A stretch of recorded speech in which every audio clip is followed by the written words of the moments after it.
আসসালামু আলাইকুম। কিছুক্ষণ আগে প্রায় 11:40-এর দিকে আমি ছাত্রদল কেন্দ্রীয় সংসদের দপ্তর সম্পাদক জাহাঙ্গীর আলম ভাইয়ের ভেরিফাইড কৃত ফেসবুক পেজে একটি শোকজপত্র দেখলাম। সেখানে আমার নাম উল্লেখ করে আমাকে শোকজ করা হয়েছে। এরপর থেকে ঢাকা বিশ্ববিদ্যালয়ের বিভিন্ন শিক্ষার্থী, সাংবাদিক ভাইয়েরা, সারা বাংলাদেশের ছাত্রদল নেতাকর্মীরা আমার কাছে বারংবার জিজ্ঞেস করছেন, ফোন করছেন কেন আমাকে শোকজ করা হলো। যদিও আমি এখন পর্যন্ত জানি না কেন শোকজ করা হয়েছে, এবং আমি কিন্তু তখনই তাৎক্ষণিক এটি যখন পেলাম, কেন্দ্রীয় ছাত্রদল দপ্তর সম্পাদক জাহাঙ্গীর আলম ভাইকে আমি ফোন করে জিজ্ঞেস করলাম, ভাই কি কারণে আমাকে শোকজ করা হয়েছে, সেটাই তো জানি না, উত্তরটা দিব কিভাবে। উনি আমাকে বললেন উনিও জানেন না, কেন্দ্রীয় ছাত্রদলের সেক্রেটারি বলেছেন, প্রেসিডেন্ট বলেছেন, এই জন্যই উনি করেছেন। এবং উনি আমাকে সাজেস্ট করলেন তুমি বরং প্রেসিডেন্ট সেক্রেটারির কাছে জিজ্ঞেস করো।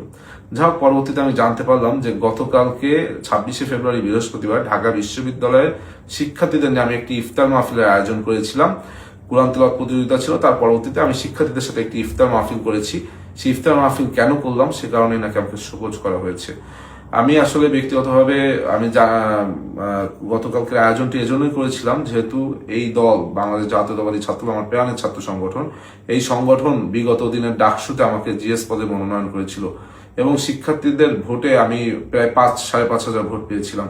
তাই আমি মনে করেছিলাম যে এই রোজা উপলক্ষে শিক্ষার্থীদের প্রতি আমার কিছু দায়বদ্ধতা রয়েছে। সেখান থেকে আমি শিক্ষার্থীদের সকলকে নিয়ে একসাথে একদিন ইফতারের আয়োজন করব, সেই চিন্তা ভাবনা থেকে কিন্তু আমার এই ইফতারের আয়োজন করা, এবং সেই ইফতার প্রায় 1000 শিক্ষার্থী অংশগ্রহণ করেছিলেন। আমি জানি না যে আমি কোনো বড় ধরনের অন্যায় করেছি কিনা, যে অন্যায় কারণে শোকজ পত্রটা শুধু ফেসবুকে আপলোড দেওয়া হলো, এখন পর্যন্ত আমাকে ব্যক্তিগতভাবে জানানো হলো না, বা অবহিত করাও হলো না, বা পাঠানোও হয়নি। আমি যদি আমার কাজের কারণে ছাত্র দলের কোনো ক্ষতি করে থাকি, তবে আমি ছাত্র দলের বর্তমান যে প্রেসিডেন্ট সেক্রেটারি তাদের কাছে ক্ষমা সুন্দর দৃষ্টিতে তাদেরকে দেখতে বলছি। আমি এটা, তারা বলেছে লিখিত জবাব দিতে, আমি লিখিত জবাব চাইলেই দিতে পারতাম, কিন্তু আমি লিখিত জবাব দিব না।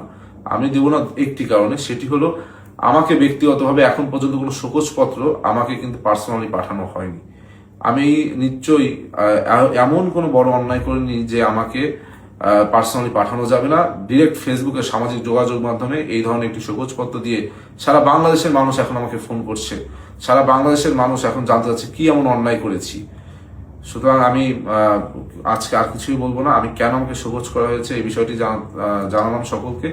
এবং আমি যদি এই কাজের কারণে, যদি আমার ঢাকা বিশ্ববিদ্যালয়ের শিক্ষার্থীরা, সব থেকে বড় কথা ছাত্র দলের সকল পর্যায়ের নেতাকর্মীরা যদি মনে করে আমি অন্যায়, তাহলে অন্যায় মাথা পেতে নিচ্ছি, এবং এই অন্যায়ের জন্য আমি ক্ষমা প্রার্থনা করছি। আর আপনারা যদি মনে করেন আমার সাথে অন্যায় হয়েছে, এটিও আমি আপনাদের কাছে ভাত দিচ্ছি।